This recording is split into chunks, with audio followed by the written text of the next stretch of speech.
For more than half a century, the sight of a U.S. president here in Havana would have been unimaginable. But this is a new day. Es un nuevo día between our two countries.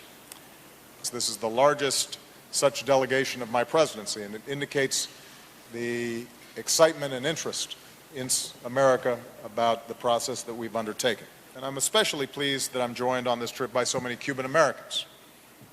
For them, and for the more than 2 million proud Cuban Americans across the United States, this is a moment filled with great emotion.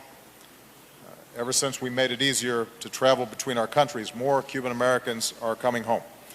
And for many, this is a time of new hope for the future. The relationship between our governments will not be transformed overnight. We continue, as President Castro indicated, to have some very serious differences, including on democracy and human rights. Cuba's destiny will not be decided by the United States or any other nation. Cuba is sovereign and rightly has great pride, and the future of Cuba will be decided by Cubans, not by anybody else.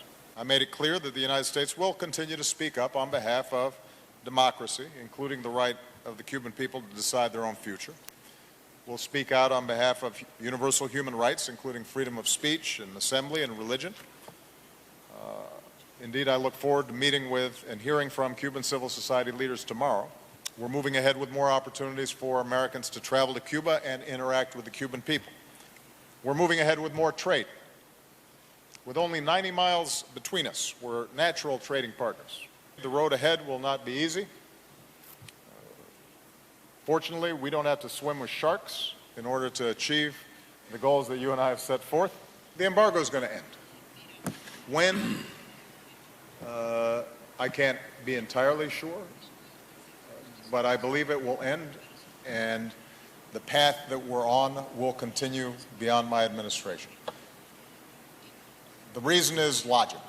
If you keep on doing something over and over again for 50 years and it doesn't work, it might make sense to try something new. I have faith in people. I think that if you meet Cubans here and Cubans meet Americans and they're meeting and talking and interacting and doing business together and going to school together and learning from each other, then they'll recognize people are people.